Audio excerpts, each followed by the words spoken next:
Vincentius Bonaeutius, a Sicilian noble, wrote in the Philosophical Transactions of the Royal Society in 1694 that the great secrets of nature are so inscrutable that we find them far out of reach whenever we go to form a true and nice judgment of them. He was talking about the awesome power of nature in a first-hand account of the 1693 Great Sicily earthquake, which occurred on January 11th, 327 years ago today. It was the most powerful earthquake in recorded Italian history. It was so devastating that it literally transformed the entire nature of human settlement in Sicily. It is history that deserves to be remembered. With an area of nearly 10,000 square miles, Sicily is the largest island in the Mediterranean, lying south of the Italian peninsula in the central Mediterranean. Archaeological evidence of human habitation on the island goes back at least to 12,000 BC. Its location in the central Mediterranean made Sicily a battleground between empires. Sicily played a central role in wars between the Greeks in the Peloponnesian War, between the Greeks and Carthage in the Sicilian Wars, between Rome and Carthage in the Punic Wars, between the Ostrogoths and the Eastern Roman Empire in the Gothic War, and a protracted Muslim conquest, followed by a conquest by Norman descendants of Vikings. Sicily became a kingdom under Roger II of Sicily on Christmas Day, 1130. The kingdom would endure for nearly 700 years, although the crown would be connected through personal unions, also called composite monarchy, with other kingdoms. From the 15th to the 17th centuries, the crown of Sicily was a personal union with the kings of Spain, and Sicily was ruled by a viceroy who would be responsible for trying to integrate local powers with the global system and the desires of the king, a complex task that was often unsuccessful. Historian Fernando Cimitaro argues that the competition among the various local political entities essentially rendered Sicily ungovernable. The 17th century proved to be a significant challenge for Sicily. It was a period of population growth and integration into world markets, where Sicily became a major exporter of grain and silk. But it was a period of political discontent and disaster. Periodic droughts and exhaustion of soil due to grain monoculture led to periodic food shortages and near famine. The shortages, along with the economic recession and taxation, resulted in discontent and frequent riots and uprisings. Plague struck the city of Palermo in 1624, killing as many as 10,000. The outbreak was supposedly stopped by the interdiction of Saint Rosalia, whose name is still invoked in time of plague. In 1669, Mount Etna, the most prominent landmark on the island and one of the most active volcanoes in the world, erupted. The lava flow destroyed entire towns. Then, on the east coast of Sicily, on January 9th, 1693, the ground shook. Earthquakes are generally measured using two scales. Seismic magnitude scales represent the inherent force of the earthquake, while seismic intensity scales measure the local intensity of shaking and its effects. While the seismic energy causes the shaking, how much of the energy is radiated as seismic waves differs by factors such as the location and depth of the epicenter, or point where the earthquake originates. Intensity scales are based on local, often untrained observations of the effects of an earthquake, and as such, can be used to help identify the location of the epicenter. Places with greater damage are closer to the epicenter. Intensity scales can also be determined from historical accounts, allowing estimates of the magnitude, even before the advent of instrumentation. The most common intensity scale used today is the Mercalli Modified Intensity Scale, or MMI. First formulated by volcanologist Giuseppe Mercalli in 1883 and revised several times since. The current version of the scale has 12 categories, although the 11th and 12th categories occur so infrequently that the United States Geological Survey only uses 10 categories, incorporating categories 11 and 12 into the 10+ category. Based on the reports of the January 9th, 1693 earthquake, the earthquake had a magnitude of 6.2 on the moment magnitude scale. The damage was significant, ranging as high as 11 on the Mercalli Modified Intensity Scale, meaning that virtually all masonry structures are destroyed, with intensity 8 or severe damage in multiple towns and cities along the east coast of Sicily. In his contemporary account, Bonaeutius described the effect. Almost all the edifices in the country were thrown down, whereupon some were very high and strong-built towers. A great part of the city of Catania, with many others, was demolished, and a great many buildings in Valdenoto, Syracuse, were also much flattened. Numbers are unclear, but at least hundreds died. But even in an area where seismic activity is common, the earthquake was significant, more powerful than the earthquake that in 2011 caused significant damage in Christchurch, New Zealand. But the thing is, this wasn't the real earthquake. It was what seismologists call a foreshock.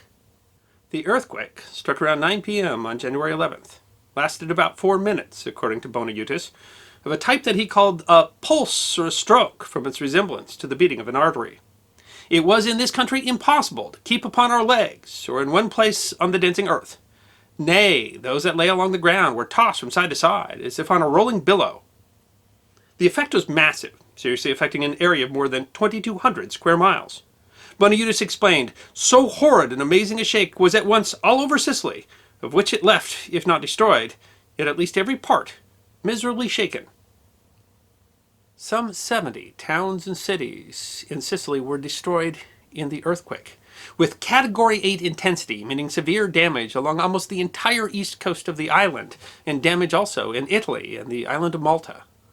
Fissures opened in the ground from the width of a hand to what Bonaiutis described as great gulfs. He wrote, in the city of Noto, in a street a half a mile long, built of stone, which at present is settled into the ground, and quite hanging on one side, like a wall that inclines. And in another street before it is an opening big enough to swallow a man and a horse. The earthquake created landslides where great rocks were loosened and thrown down from the mountains everywhere, and in the county of Sortino, inhabited by about 5,000 persons, a great number perished in the houses which were beaten down by them in their way, as they rolled down from the hills.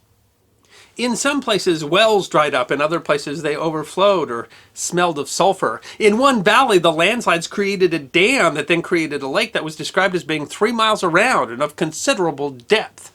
The magnitude was estimated to be 7.4, 63 times as powerful as the January 9th foreshock, and more than 4 times more powerful than the earthquake that devastated Haiti in 2010. It was the most powerful earthquake in recorded Italian history. The death toll was horrific. The viceroy, the Duke of Uceda, estimated that about 60,000 people died under the ruins of the earthquake. That represented about half of the population of southeast Sicily.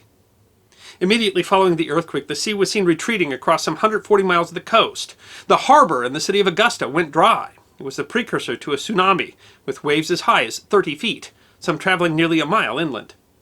A contemporary newspaper said that in the city of Augusta, the tsunami killed many of those people, especially women and children, who, alerted by the big foreshock of 2 days before, were camping near the pier. Bonaiutis estimated that of a population of 18,914 in Catania, approximately 18,000, or 95%, died in the earthquake and tsunami, although other sources say the death toll there was around 12,000. At least half of the population of Ragusa was killed, and approximately a quarter of the population in the cities of Syracuse, Augusta, and Noto.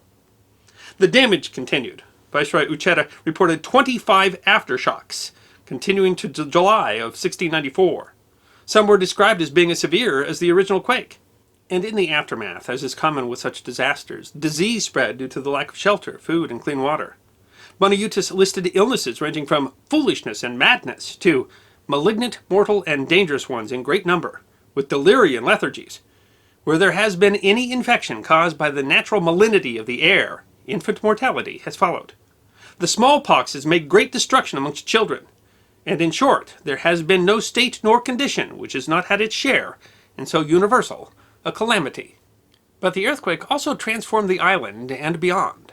One of the most extraordinary impacts of the earthquake was in the rebuilding in a homogeneous late Baroque style. The reconstruction was unique for several reasons. Many cities had to be completely rebuilt, some at new locations. The ruins of Old Noto, some 4 miles from where the city was rebuilt, can still be seen. Others on new town plans, others on existing town plans. This allowed a flexibility of construction and plan not commonly available in the rest of Europe, where few new cities were being built. Nobility and power was uniquely concentrated in Sicily and became even more concentrated through inheritance, as so many had died. The viceroy appointed a skilled administrator, the Duke of Camastra, who quickly granted the city's hit a 4-year tax suspension to rebuild, and decreed that the building would be around piazzas and wider streets, rather than narrow medieval streets. The plan was not just for aesthetics, it was also reduce the damage in future earthquakes. The reconstruction included talented architects such as Vincenzo Sinatra. The unique, highly ornamented style that came to be called Sicilian baroque was described in one architectural magazine. The buildings, conceived in the wake of this disaster, expressed a light-hearted freedom of decoration, whose incongruous gaiety was intended, perhaps, to assuage the horror. The style continued to develop into the late 18th century, was so influential that it transformed architecture in cities in Sicily and Malta that had been unaffected by the earthquake.